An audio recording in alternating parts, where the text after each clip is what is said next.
नमस्कार। उन्हाळी हंगाम 2026 साठी पिकांची माहिती कशी नोंदवावी ते आता सोप्या पद्धतीने समजून घेऊया। सर्वप्रथम ई पीक पाहणी DCS मोबाईल ऍप ओपन करा। आपला महसूल विभाग निवडा आणि शेतकरी म्हणून लॉग इन करा। आपला मोबाईल नंबर प्रविष्ट करा व संकेतांक पाठवा या बटनवर क्लिक करा। आपल्या मोबाईलवर आलेला 4 अंकी संकेतांक दिलेल्या चौकटीत नमूद करा आणि लॉग इन यावर क्लिक करा। यानंतर ड्रॉपडाऊन मधून खातेदार निवडा। जर आपण आधी नोंदणी केलेली नसेल तर नवीन खातेदार नोंदणी यावर क्लिक करून नोंदणी करा।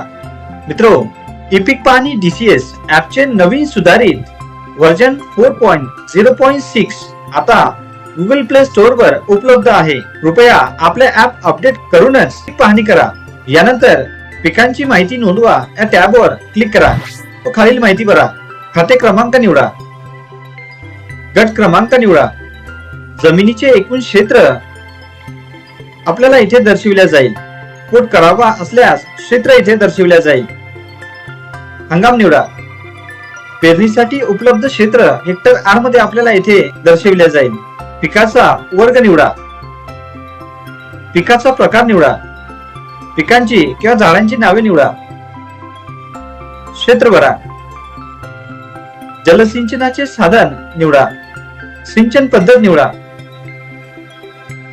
लागवडीचा दिनांक उजव्या कोपऱ्यात दिलेल्या कॅलेंडर मधून निवडा व पुढे जा यावर क्लिक करा। छायाचित्र 1 यावर क्लिक करा व फोटो काढा। छायाचित्र 2 यावर क्लिक करा व फोटो घ्या। फोटो काढताना पीक पाहणीसाठी निवडलेल्या गटामध्ये 20 मीटरच्या आत असणे अनिवार्य आहे। यानंतर माहितीची पुष्टी करा। आपण या पेजवर याल। खाली घोषणापत्रावर टिक करा। पिकांची माहिती साठवली आणि अपलोड झाली आहे असा संदेश आपल्याला दिसेल।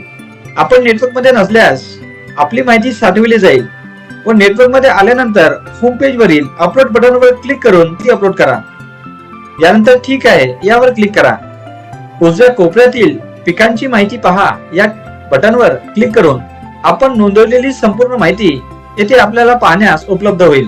मित्र, ही प्रक्रिया पूर्ण करून आपल्या पिकांची अचूक नोंद करा आणि शासकीय योजनांचा थेट लाभ घ्या। धन्यवाद।